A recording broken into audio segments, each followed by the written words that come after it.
Hello everyone. So in yesterday's class, we have learned this Malus laws and Malus law particularly, right? So briefly, I am explaining one more time. Already I have sent you these notes. You can go through that. So see one more time polarization. So according to electromagnetic theory of light, light is the propagation of mutually perpendicular vibrating electric and magnetic fields. Okay, means light consists of electric and magnetic field. The electric field functions as light vector. When light is passed through certain crystals like tourmaline, the vibrations of electric field vector are restricted. This is what our polarization is. Understand? Means when we are restricting the light wave, particularly electric field vector, in particular direction, that is called your polarization. Okay. So see here, light having electric field vector vibrations confined to a single plane and in a particular direction is known as linearly polarized or plane polarized light, and polarization is exhibited by transverse waves only. Thus polarization proves the light is transverse in nature. Okay, so what it proves? Polarization is, or polarization proves that light is transverse in nature. So what is polarization? Restricting of electric field vector of light in one particular direction. Okay, now here see demonstration. You can see here there are some polarizers. We can say this is unpolarized, this is polarized light. Okay, so polarization can be demonstrated using a tourmaline crystal. Light from a source is allowed to pass through a tourmaline crystal. The vibrations parallel to the optical axis will pass through it and other vibrations are absorbed by the crystal. The crystal is called polarizer or polarides. Polarizer means what? The one who polarizes light. Yes, polarizer means what? The one who polarizes light. It means the one who restricts the light to travel in particular direction. So here you can see, since the emergent light is polarized, to test whether the emergent light is polarized or not, a second tourmaline crystal is used. You can see here, this is T1 and T2 tourmaline crystals. These are, keeping the first crystal fixed, the second one is rotated about the incident ray as a axis. Okay, so second one we have rotated. Got it?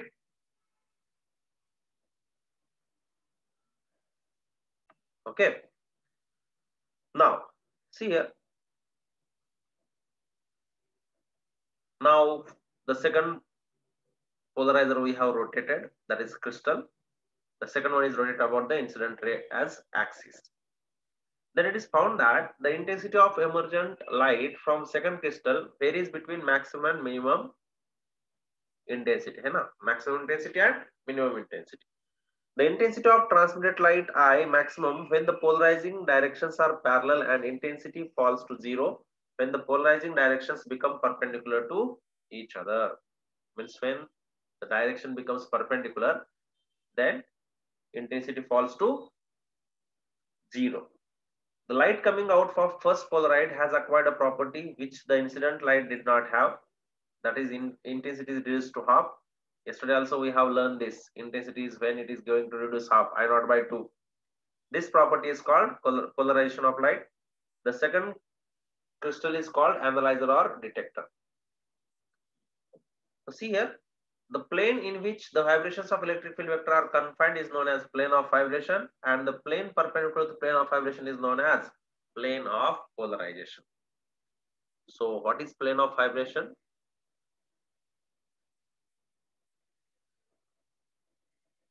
Okay, and plane of polarization. This is what we have learned now.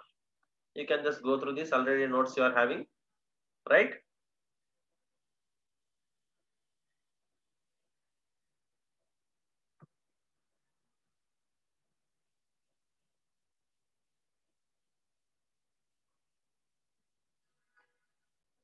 Now let's move ahead.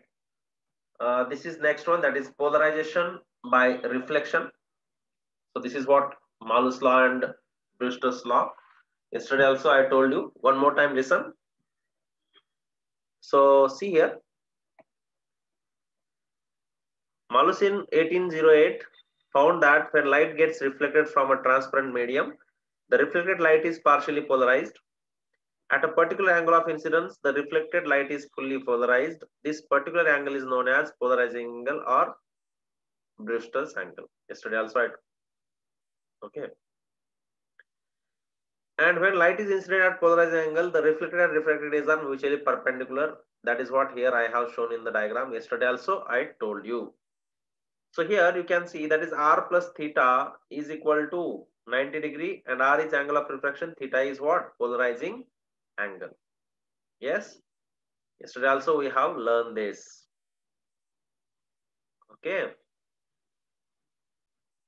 Next one is Brewster's law. So the tangent of polarizing angle is equal to refractive index. That is yesterday also I told you mu2 by mu1 is equal to tan of theta p. So uses of plane polarized light, you see, to project stereoscopic pictures on a screen. If polarized light is used in optical instrument, it becomes polarized instrument, and it is used in liquid crystal display, that is LCD, as well as in sunglasses. So this is what use of plane polarized light. Next one, Polaroid. What is Polaroid? Polaroid is a polarizer in the form of large film sheet. When unpolarized light is passes through a Polaroid, we get polarized light. So when unpolarized light is passes through Polaroid, it is called, we will get polarized light. So where, what are the uses of this? In polarizing optical instruments, in order to improve color contrast in old oil paintings, okay, and in sunglasses, in wine glass of vehicles to avoid glare, right? So these are the some uses of this Polaroid. Yes.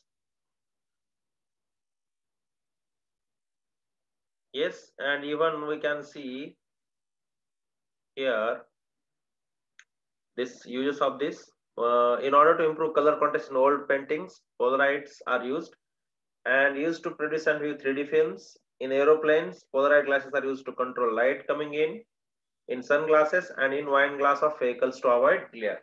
So this is what uses of this Polaroid.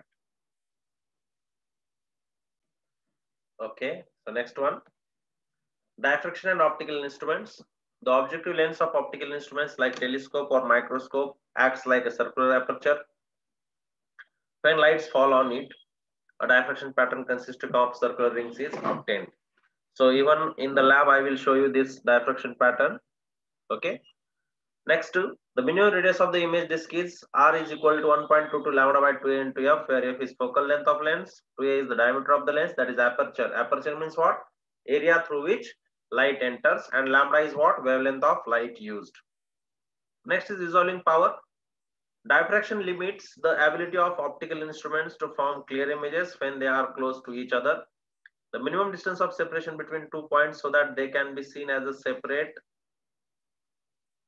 just resolved by the optical instrument is known as limit of resolution. So how to find this resolving power of I? There is one experiment, that is what to do. You take one paper, and in IP textbook you will get this.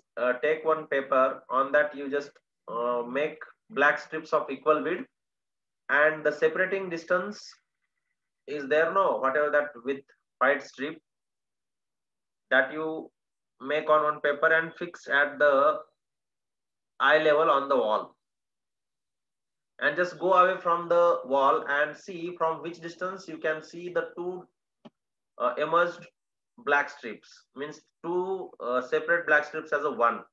That distance you have to measure, and then from that you can determine the resolving power of I. That is, sometimes they are asking as SAQ also, you can read from the material. Next you see, the ability of an optical instrument to form distinctly separate images of two closely placed points is called its resolving power. And the resolving power is also defined as reciprocal of limit of resolution. That is, smaller is the limit of resolution of an optical instrument, larger is its resolving power. Smaller is the limit of resolution, larger is the resolving power. So according to Relay, two objects are on the verge of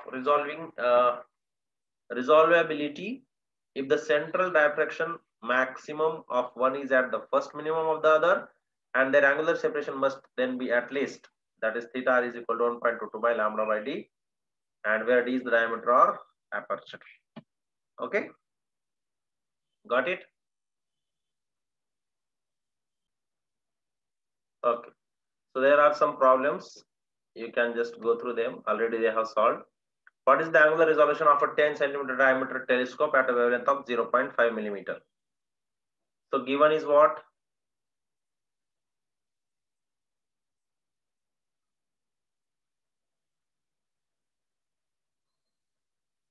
A is given 10 centimeter and lambda is also given. I think this is nanometer, micrometer. This is micrometer. There is mistake. Okay, this is not millimeter. It should be micrometer. है ना? You make it here micrometer. Change करो micrometer so that we can convert this wavelength lambda is equal to 0.5 into 10 to the power minus 6 meter, and this A, that is aperture, that is equal to 0.1 meter. We have converted from 10 centimeter to meter and just substitute in the formula. If you will solve this, you are getting how much? 6 into 10 to the power minus 6 radian. Okay, 6.10, 6 into 10 to the power minus 6 radian. Just solve this. Next one, two coherent source of intensity ratio 81:64 interfere. Deduce the ratio of intensity between the maxima and minima in the interference pattern. So let A1 and A2 be the amplitudes of the two interfering waves. So intensity is given. As we know, what we know, intensity is directly proportional to amplitude square. So I max by I minimum also we have seen already. A1 plus A2 whole square by A1 minus A2. Just substitute the values and just square it. You will get the answer. That is what? 289. Got it? Just go through it. Let's stop here. Bye.